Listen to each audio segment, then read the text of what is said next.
Hello and welcome to the second edition of Entrepreneurs Today, proudly brought to you by Zare Journal. In this episode, my guest is Blayne Tesfaye, who is the co-founder and managing director of TruLuv Granola. 7 years ago, Blayne came to Ethiopia after graduating from Brown University in the United States, following a path through the fields of communications, marketing, and corporate social responsibility for multinational businesses, establishing a footprint in the growing Ethiopian market.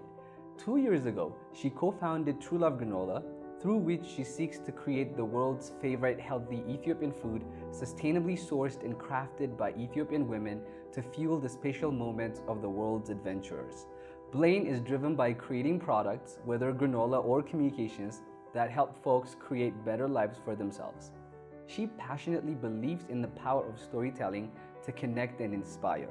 I am extremely glad to have Blayne in our studio at the Zare Journal today, mainly because I've had the opportunity of working with Blayne for over 2 years. Blayne, welcome to the show. Thank you for having me. And thank you so much for coming. The first thing I want to do basically is I want to understand a summary of your career and the start of your journey as an entrepreneur. That was one of the main questions that I received from many aspiring entrepreneurs. Okay, so as you mentioned, I came here from the States where I was born and raised, and basically started my career doing communications and marketing with an agency here.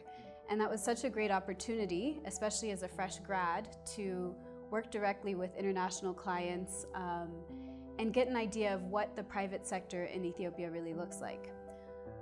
From there, I went to a multinational drinks business where I did first communications and then communications and corporate social responsibility. And you'll remember we worked together on creating Ethiopia's first Don't Drink and Drive campaign, and also things like local sourcing with smallholder barley farmers. From there, while I was at that company, it was there that I started to come up with the idea of granola. And it really kind of stemmed from a personal need. There's a long drive from Sabata, where the brewery is located, to Addis. And I don't know about everyone else, I don't know about you, but I had blood sugar problems. So I was starving on the ride home, especially when you work late. So I thought about granola because it's something I grew up eating.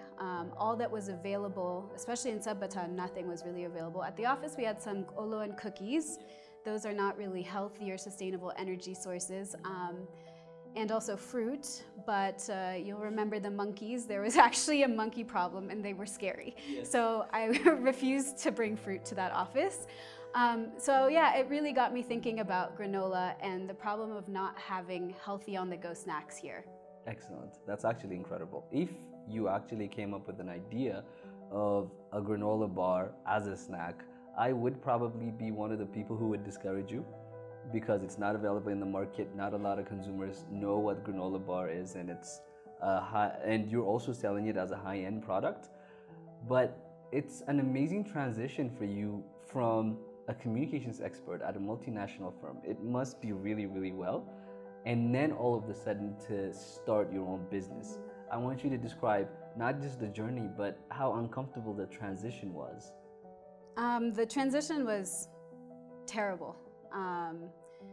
And I think that stems a lot from not knowing what to expect.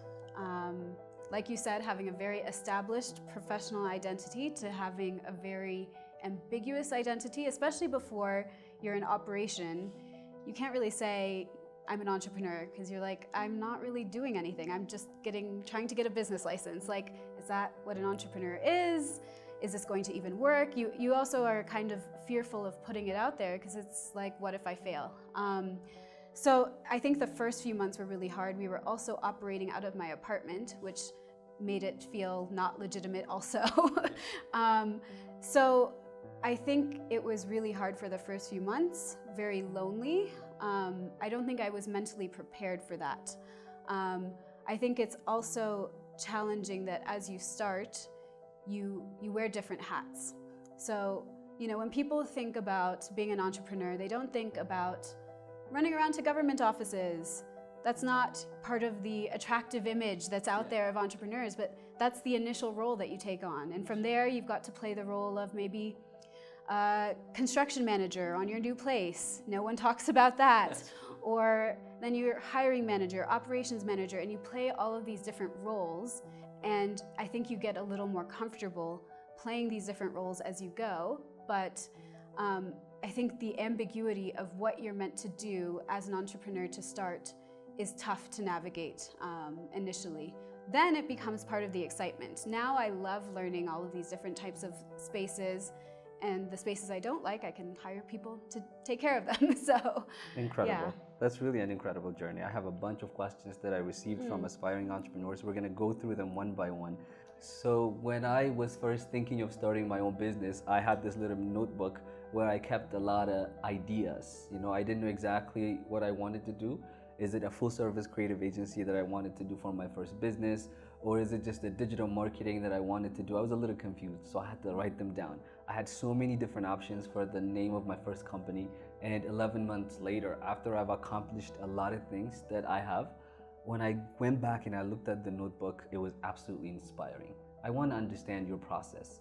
Did you write things down? Did you have conversations with people? And how did you come up with the name TruLuv? I want to understand everything.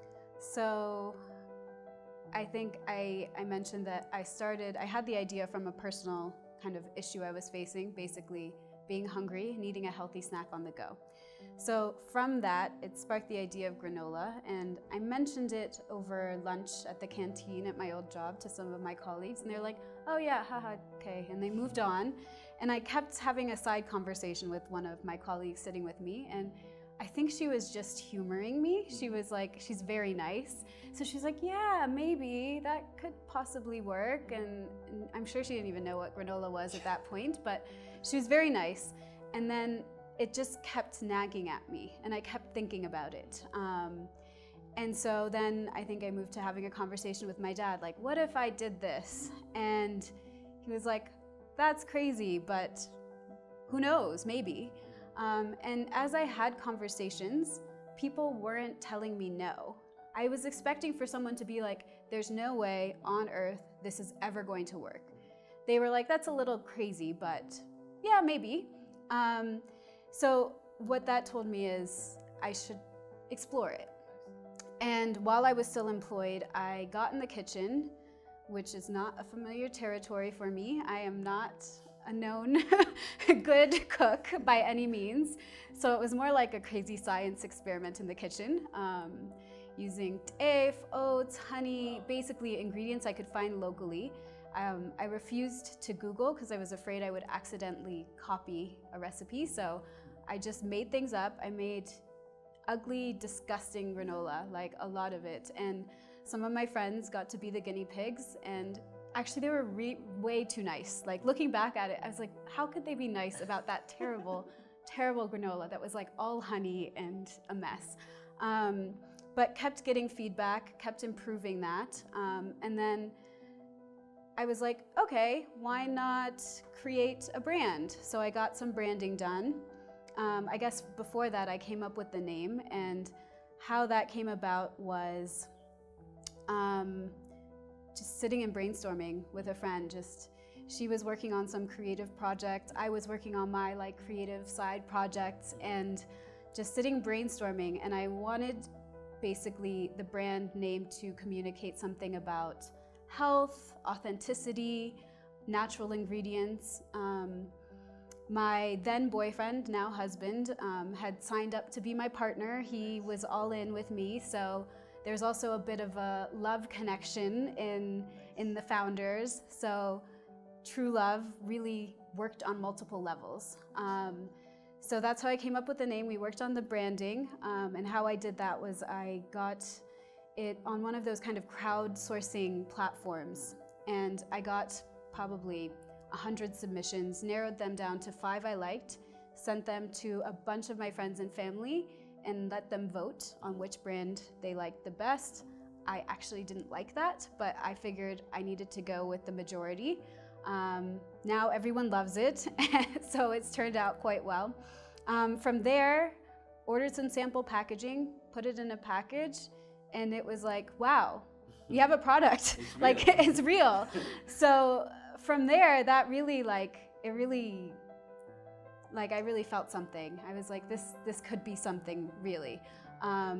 So we did a little sampling with friends and family to see how do they like it, would they buy it, and everyone at our first sampling event was like, okay, can I purchase that pack? And it was like, no, that's just display. Like, you want to pay for this? Like, what? So that told me a lot, and I decided right then to quit my job. In retrospect, that's really not enough information to start a business or quit your job, but I felt something powerful, I guess. So from there, it was onto the fun process of registering a business. And that took a long time. A lot of mistakes were made, but we got it. We got the name we wanted. We got our business license. And the day we got our business license, I was so excited, and then I was like, oh no, now I really have to go through with this. Like, I really have to make granola and sell it somehow. Exactly. So that started a new kind of phase in the business. A lot of friends were kind enough to introduce me to people. My first customer was Steam Cafe, which is owned by a friend. And you know, I was so grateful for the opportunity to sell my granola there. And you know, she mentored me about how to get my products into other places. And you know, you really need that support and community to kind of get through it, because otherwise you just have no idea. There's not like how to sell to retail in Ethiopia. There's nothing online like that, right? So you really do need people who've gone ahead on this journey to support on that. I think a big turning point for us, because we were making all of the granola in my apartment. My employees were sitting at my dining room table watching Anna on our TV. They were living a great life, actually. It was really comfortable. So for the first 5 months we were doing that, and then I had a meeting with Radisson Blu, and they're like, great, the executive chef, the F&B manager were like, we're ready to sign a supplier contract. We just need to come and have a look at your factory. And so I just was like, oh, okay, yes, you can come in a couple weeks. So I walked out of that meeting, called my partner, and I was like, okay, we need a space right now, like right now. So we found a shed, basically. A friend had this property actually next door to Steam Cafe. And I was like, if we put some walls around this shed and a floor, like this is a cost-effective way of getting some space. It was 18 square meters, which seemed like plenty of space to me.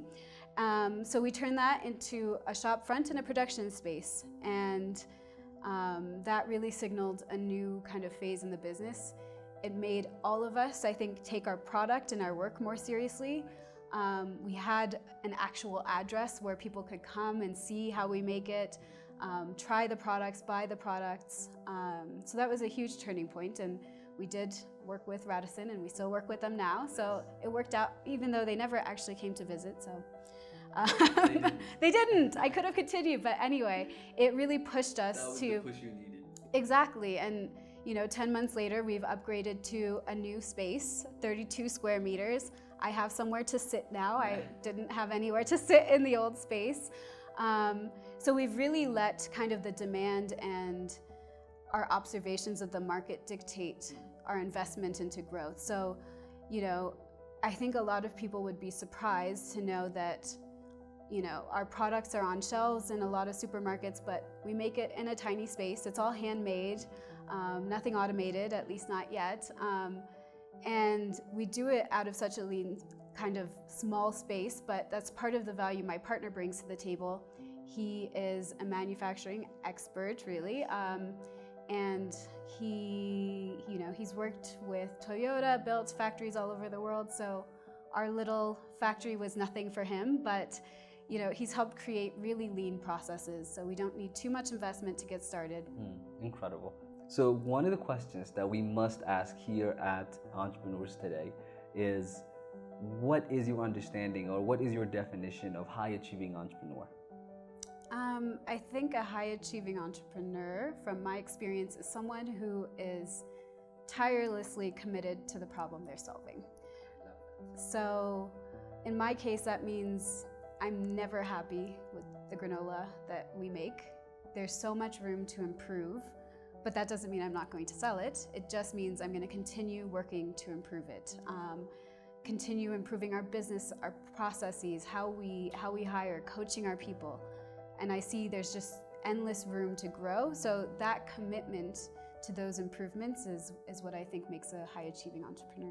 Incredible. I think the take from this is whatever service you're providing, whatever product you're putting out there in the market, you need to consistently improve.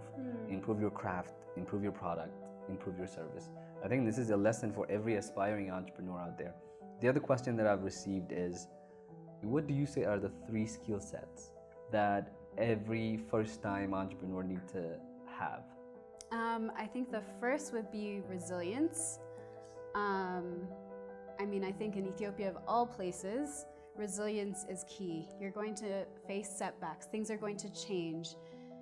Things are going to be hard. And if you can't bounce back after a setback, you're really not going to make it. So, and I think the great thing is, even if you don't think you're super resilient, as you go through the process, your resilience will grow.